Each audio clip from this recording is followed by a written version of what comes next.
Welcome into the Recruiting Roundup. I'm Jordan Ham, and we have a ton of commitments to get to. I'm going to waste no time bringing in my good buddy, Jason Jewell. And Jason, about this time last year, we saw Spencer Rattler, one of the top 2019 quarterbacks, make his pledge to Oklahoma before his junior season. We're seeing the same thing happen with one of the top 2020 quarterbacks in Jack Miller over at Chaparral as he pledges to Ohio State.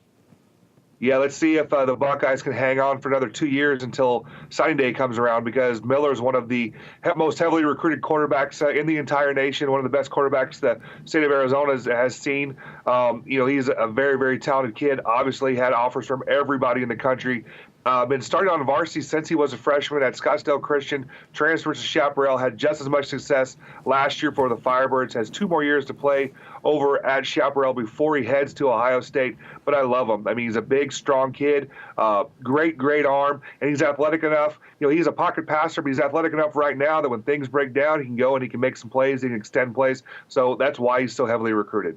Herm Edwards and Donnie Yanis over at Arizona State putting an emphasis on the in-state recruits. They pick up 3 commitments in the span of 7 days.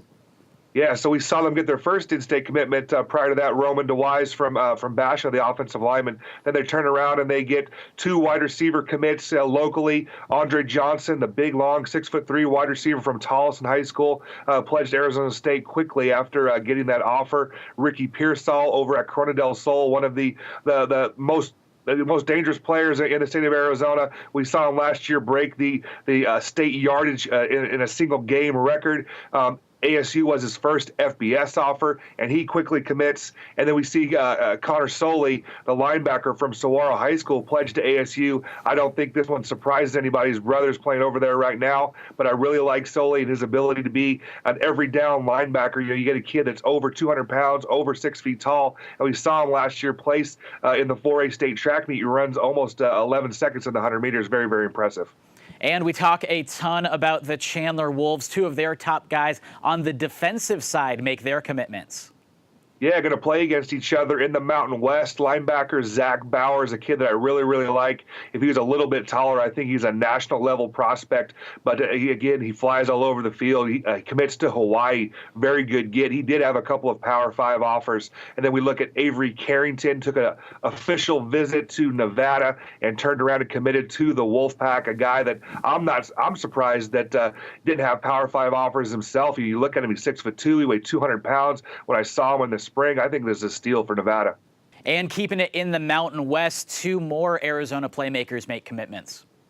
Yeah, speaking of steals, Brandon Shivers, the cornerback from Saguaro High School, he was approaching 10 Power 5 offers, and he takes an official visit to San Diego State and pledged to the Aztecs. He's a guy that had offers from Michigan State, Arizona, Syracuse, amongst others. So he's a big, long corner right now that I think, he tackles so well. He could play, safety and has a chance to play special teams early on in his career. And then the other commitment is Cole Moats, tight end that I really like out of Thatcher High School. Commits to Utah State. It fits. Utah State is very strong, in the LDS community. Moats is going to go on his mission after he graduates high school and then enrolls at Utah State. A guy 6'6" and 220 pounds, has a bright future. We are close to 50 days away from the 2018 high school football season. Can you believe it that it's already here? That means that guys are going to continue to come off the board. Make sure to keep it on the Recruiting Roundup each and every week.